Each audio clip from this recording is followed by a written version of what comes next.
Eto na nga pala yung mga naikabit ko na pyesa dito sa binubuo kong project bike, si Project Kalikasan. At yung halos pang kilo na gas tank, sinimulan ko na nga rin palang i-repaint. At naipamana ko na nga rin pala si Project Esma sa bago niyang amo. Bali, ito na nga pala yung day 7 ng Oplan Papogi nitong nabili kong napabayaan na Wave Alpha. Kaya unang ginawa ko nga pala ngayong araw, magsisimula na nga pala ako mag-repaint nitong gas tank. Kaya niready ko na nga pala itong pangmalakasan nating braso de Mercedes. Este Stripsol pala, bali ito nga pala yung ginagamit ko na paint remover. Bali, pinahid ko nga lang pala yung direkta dito sa gas tank. Gumamit nga pala ako ng paintbrush. Ito kasi talaga isa sa pinakamabilis na paraan para matanggal natin tong lumang pintura. At makalipas nga lang pala ang halos 1 minuto na pagpapahid natin ng Stripsol, sana nga pala yung nagalsahan. Tapos bahagya ako nga pala hinagod ng steel brush para siguradong hindi tayo matalsikan. Dahan-dahan lang sa paghagod. Kung nakagamit na rin kayo nito, siguradong alam nyo kung gaano kasakit matalsikan ng mga natanggal na pintura niyan. Kailangan kasi matanggal talaga lahat ng pintura para malaman natin kung saang part yung may kalawang dahil i-repaint kasi natin to. Kaya nung natanggal na nga pala natin yung lumang pintura, ginamitan ko na nga pala to ng wire brush para mas mapabilis yung pagtatanggal natin ng kalawang. Bali second hand lang din kasi itong nabili ko na gas tank. Yung luma kasi nito, hindi na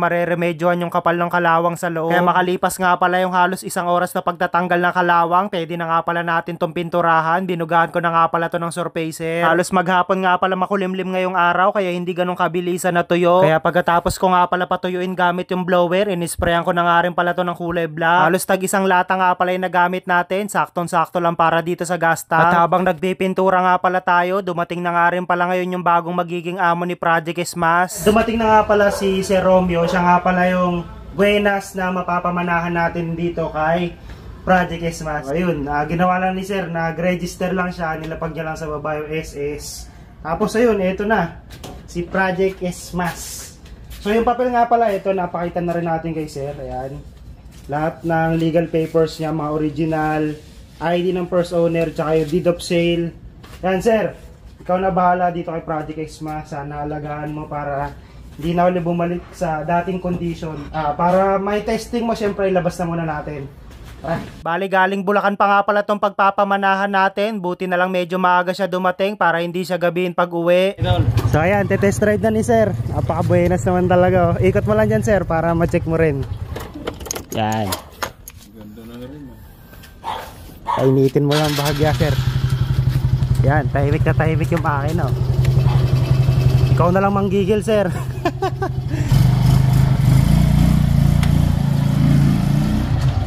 Hey Sir, congrats ulit.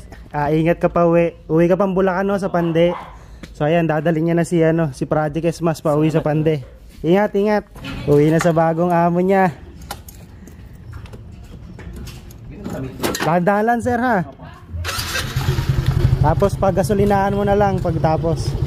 Ingat, ingat. Hindi ganun kamahalan tong motor na to, pero ang importante, siguradong mapapakinabangan niya to. Hanggang sa uling pagkikita, Project Esmas, alagaan mo yung bagong amo mo para hindi ka na bumalik sa dating itsura mo. Kaya pinagpatuloy ko nga pala yung pagsasalpa ko ng pyesa dito kay Project Kalikasan para kahit papano may magawa pa tayo ngayong araw. Bali, kickstarter nga pala yung kinabit ko nung naisalpa ko na ng maayos dito sa mga spline. Nilagay ko na nga rin pala yung lock niyan dito sa gilid. Kaya tinanggal ko na nga pala sa packaging tong brake pedal. Ito naman yung sunod na isasalpak natin. Kaya pinuwesto ko na nga pala yan dito sa baba para mailagay na natin mamaya yung brake rod. Bumili na nga rin pala ako ng bagong driver's footrest dahil yung luma medyo alanganin na talaga i-repaint dahil marami ng tama. Kaya pagkatanggal ko nga pala sa plastic, ipinwesto ko na nga pala yan dito sa ilalim, kinabit ko na yung mga tornilyo. Pero hindi ko pa nga pala hinigpitan yon, doon kasi nilalagay sa ilalim tong tambutso. Bali gagamit nga pala tayo ng power pipe para kahit papano merong konting dagdag lakas sa power nito ni Kalikasan. Stock lock lang naman yung itsura nito, tsaka hindi maingay, kaya sigurado magiging swabe to sa kanya. Bali yung pinaka-elbow nga pala na nilalagay sa head, ito muna isinalpa ko para lang mahigpitan na natin tong driver's footrest. Kaya nung naigpitan ko na nga pala yung mga nut ng tambutso, saka ako hinigpitan tong sa ilalim. At para mas pumogi nga pala to si Project Kalikasan, bumili nga rin pala ako ng bagong brake arm nito. Ito nga pala yung nilalagay dito sa spline ng preno para bumuka yung brake shoe. Kaya nung maayos na nga pala yung pagkakalagay ng brake arm, kinuha ko na nga pala tong brake rod na isasalpak natin. Medyo mag-iinarte lang tayo ng very light sa pyesa para kahit papano dagdag pogi kay Kalikasan. Gusto ko kasi talaga talaga hanggang sa pagtulog. Siguradong nakangiti yung pagpapamanahan natin ito next year. Yung tipong kahit lumang modelo na, mas tinitignan kaysa mga bagong labas na motor ngayon. Kaya pagkatapos ko nga palang ayusin yung preno sa likuran, kinuha ko na nga pala yung lagayan ng battery dito sa gitna. Ito naman yung sunod ko na sinalpa. Kinabit ko na nga rin pala yung 3 tornilyo niyan dito sa magkabilaang gilid. At makalipas nga pala yung halos 2 oras na pagpapatuyo natin ng gas tank, sa wakas tuyong-tuyo na rin. Kaya pinorma ko na nga pala yan dito. Kinapit ko nga pala yung lock niyan dito sa batalya, diyan kasi tinutornilyo yan. Kaya noong sakto na nga pala yung pagkakapit, kinuha ko na nga pala yung tornilyo na ikakabit natin dito. Plano ko na sana to pa startin ngayong araw, kaso wala pa nga pala ako nabibiling gasolina, tsaka hindi ko pa rin na ikakabit yung wiring. Pero sa susunod na video, siguradong papa-startin na natin to para madinig natin yung tunugan ng makina niya. Sinasalpa ko na nga pala tong mini compartment niya, parang tools lang ata yung kakasya dito. Dahil pang Wave 100 nga pala yung nakasalpak dito na headlight, pati yung gauge, binilan nga pala natin to ng pang Wave Alpha. Literal na sumakit din talaga bulsa ko dito kay Project Kalikasan dahil change all talaga lahat ng kailangang pyesa. Bali kinabit ko nga muna pala yan dito sa kaka, saka natin ikakabit dito sa manubela. At kagaya lang din na ibang motor, meron lang yan tag 2